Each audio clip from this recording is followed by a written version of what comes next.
Bluey Quilty, and I'm here in Lightning Ridge, and this is the historic Cottage in Morilla Street, Lightning Ridge. Here you have a statue of Charlie Nettleton, who was Lightning Ridge's first successful opal miner. And so we are going to go down the back and talk with the volunteer and historian Barbara Moritz.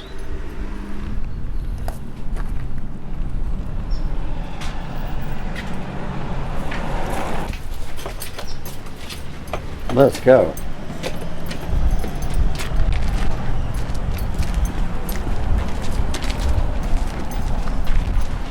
They're made of old Castrol tins.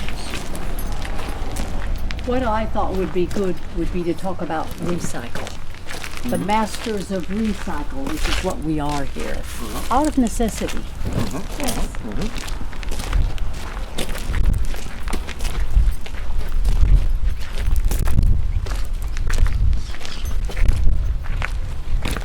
And we've actually just walked past a couple of interesting pieces, in case you think that's a good idea. Let's do that. Okay. I mean, the men built everything themselves because they didn't have really a workshop in town that they could use. So they had to be able to do everything themselves, using the old drums and making them into something. The kitchen chair. Improvising, using the chair, adding the bits they needed. They would have had a motor sitting here. The opal was putting here, and of course it was rumbled and washed this way. The drum behind you. Bicycle wheel, made a little carriage for it, and it was a great little wheelbarrow. So every little nail, nut, and bolt was collected together. And as we walk along, you'll see various things in the garden here. We collect rusty bits. Even I'm getting a bit rusty, and of course he was born rusty, wasn't he? Bluey. He was born rusty. This was actually manufactured, and this would be from the 70s, I suppose. There are about 5 of them in town, and I know where 4 of them are. But you fellows would probably know what this is. Is it from a washing machine? It might be. And they would have rigged up somehow for the motor and the water, and again going around washing the opal dirt, isolating the harder material. But these are very identifiable, and I don't know which workshop they came from, but one of the men probably had his little place that he could manufacture something and sell it instead of having to make your own. Walking across, we have a beautiful lathe. I reckon the fellow collected every nut and bolt in the yard. But if you walk up to it this way, you'll see that it has a couple of drive shafts. I think you would probably know what most of these things are. But I'm told as a lathe in a big workshop in the city, they're hanging from the ceiling. And of course you work them from underneath. This was one that they just stood and used it up and down and for whatever they needed with all the belts and drives. I mean, I don't know anything about machinery. But I reckon they did. And we did discover that the man who put it together was, in fact, an engineer. I think he might have been a teacher down at in Sydney at one of the universities. So those sorts of people like to come up opal mining too, just to have a different world. Because opal mining sure offers that. A reset in life, a second chance. And I mean, if it's a great equalizer, everybody out there digging, hey, if you're out there digging, you have every chance to strike it rich. It's the thrill of the chase. We know that. One commentator said, if you don't know how to put things back together, then you're getting into trouble. You're in big trouble, and you can be sure the fellows hate these computerized utes and cars. Can't use the old baling ties and wire and string, whatever it was they used. No, computers are certainly not down the alley of an old opal miner. But today we have a lot of FIFA opal miners, fly in, fly out, supporting a team on the field, and they do the digging then in their couple of weeks off. It's not Grandpa down the back anymore. I mean, that was a lifestyle. It's still a lifestyle today, but you've got to be a businessman. You've got to have money, you've got to have credentials, liability issues, fuel prices, what they are, and costs. You've got to be right in the middle of it with a packet of money. Yep. And you hope you get it back, of course, with the opal you find. But when do you find it? Can't count on that. We don't have unions and big companies here to fight for us. We're an independent sector of mining, and we have a struggle to keep afloat. But we love what we do, and we love where we live. One of the early men who came here, he was a German, and he actually jumped ship, I suppose, to stay safe from the war in Germany. And he bent the old axle shaft into an anvil. And we have it in the ground over there, folded over. And I reckon it had a bit of use in its lifetime. Sort of hidden behind the greenery. Gosh, we have so much nice rain here now. But quite a few strokes of the old hammer went on that one.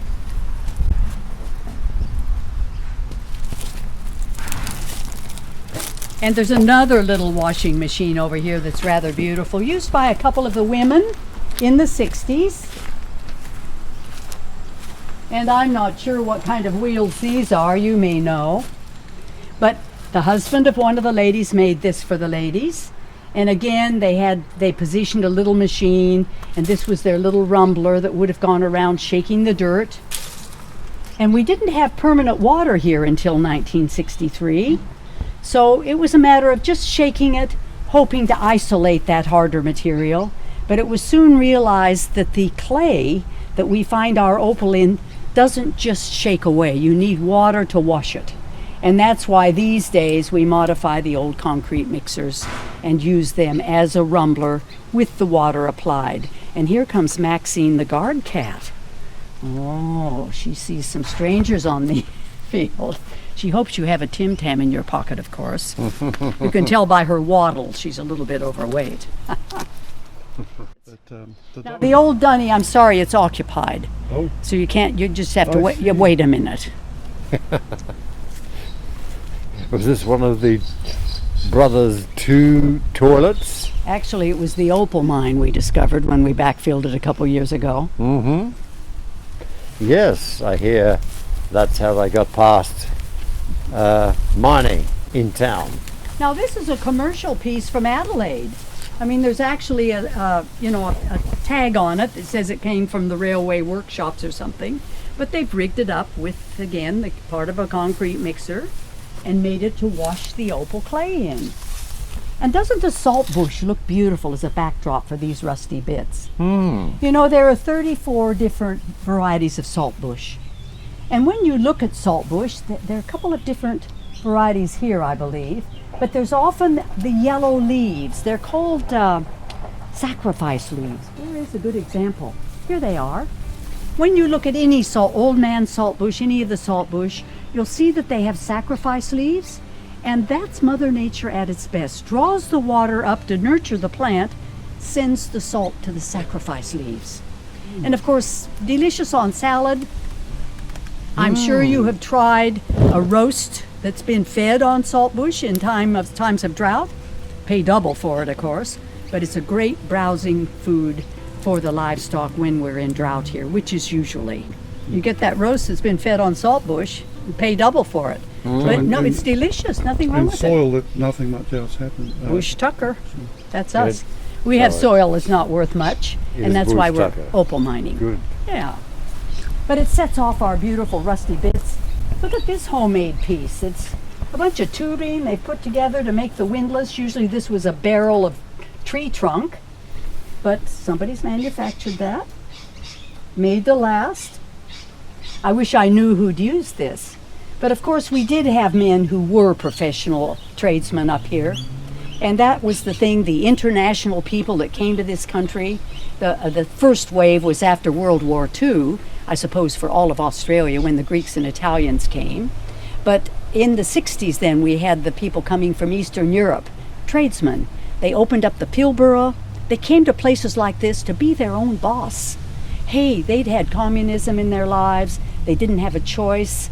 They all sort of worked on the same level, even though they might have been ambitious. So they could come to a place like this, have their own little plot of ground, and if they wanted to be determined, they could be just as rich as some man who had a castle. So it was the freedom that was valuable. You can't put a money value on that, can you?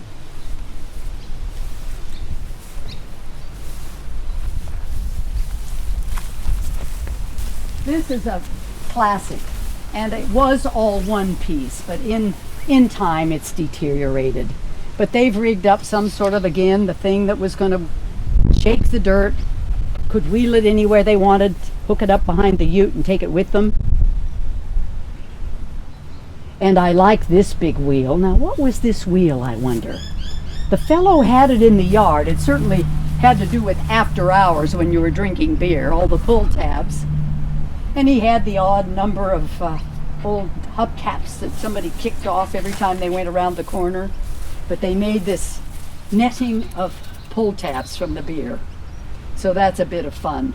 I'd hate to sort of count all those beers, and a lot of them are missing over the years. But I remember seeing this at one of the Opal miners' houses. And guess what his name was?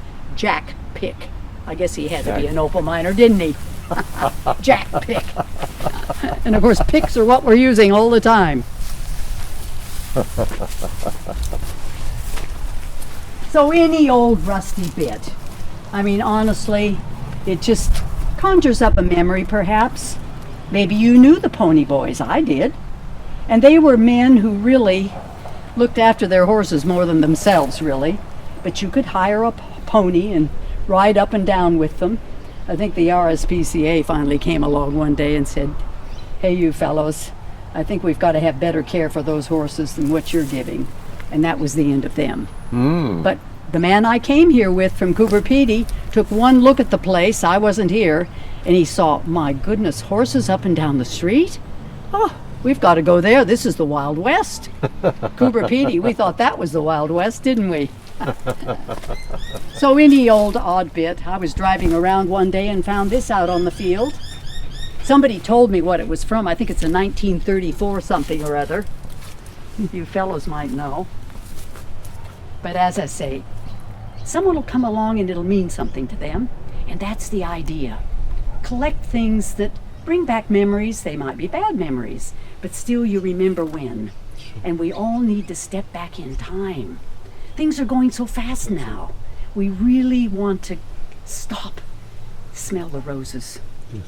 And even though we've had a couple of years that were a little bit strange for all of us, it's been a time for some of us that we have stopped.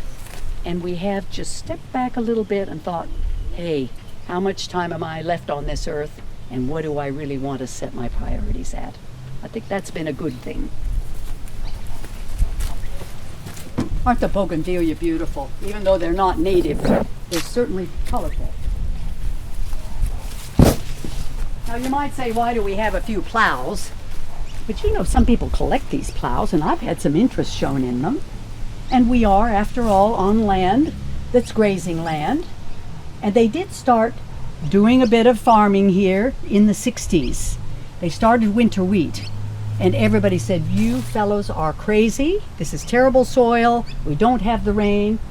They lose 3 out of 4 crops. But, again, it's the thrill of the chase. Let's keep trying. It's that $1 million crop we want. And of course, that's what we say about Opal, too. And we've created a little campsite here. The cutting wheel, little bit primitive, a few remnants, the old water tank. I mean, nothing works anymore. Well, this is a beautiful bicycle, just doesn't have any pedals. And the little camper van, I mean, it's really homemade. But a couple lived in this for 5 years, very modestly, back in the 60s. Mining, just newly in love. Amazing where you can live when you're in love. And then they did well, bought a block of land in the town, and off they went. They were comfortable. They had shelter. They could take their little trailer wherever they wanted. Where did they live before, do you know? Well, they came up from Sydney, like so many, seeking a better life. And they were European born. And that's the beauty. The Europeans especially didn't take things for granted. You know, I think in Australia, in America, we've sort of taken things for granted. But the Europeans who came to start a new life, I mean, maybe their past life was stolen from them, but they came to start again and to have something, as I say, be their own boss. And this is that sort of place. It's an equalizer. Everybody has the same chance. Times have changed now. It's a different century, different requirements, but still, it's that sort of theme of we're all the same. And if you want to work, you'll have something to show for it. Yep. So, as I say, we have a yard full of rusty bits that reminds us of how it used to be, and there she is, Maxine, watching. Ooh, she's going to be sure nothing strange happens back here. Have you met Owen yet over at the caravan park? The black and white boyfriend? I think I have. She hates Owen. Oh. Now, one thing I would like to tell you is that the Historical Society began the car door trails. And if you've seen our map and you've traveled out on the car doors, Bluey, we had a car part tour because we have another little historical plot out on the 6 Mile. And nobody could find it. So we did car parts. And we took them all down the fence here and painted them and put them in place to get you out to the 6 Mile, which is the Sunset Tour and the Beer Can House and the Abraxas. So I know that you will go there, Barry. We established the tour, and one of the ladies said, for God's sake, who'd hang up all that junk? Well, she was from Melbourne. She probably didn't have any junk in her yard. But I said, look, people will love it. It's something free to do. If you can count numbers and follow the trail, you can go. So it was like 5 years later that our artist, local artist John Murray, came along and he said, let's do car door trails. So ours became the green one to the 6 Mile, and of course we have the yellow one where the site of our Opal Center is going to be and where the film Spark is. We have the red one and the blue one. And 1, 2, 3, 4, 5, it's a trail that you follow yourselves, and there's a sheet you can buy that tells you a little bit of something about each number, but you can stop and start, take as much time as you like, and people like that sort of freedom because most people do take a tour. And yes, you're regimented and moved along and you've paid money and you have a time frame, but with the car doors you don't. And I like to think that the Historical Society has initiated a few things in this town, besides a collection of rusty bits, that remember and remind us of how it started in the very early years, of people pulling together, making a community, and giving to each other, because the world has become a different space, and it's about a lot of people taking. So that's why I love Lightning Ridge. It's given me a chance to stop and give back. I've had a great life in Australia. Thank you. Thank you, Barbara Moritz. Is that okay?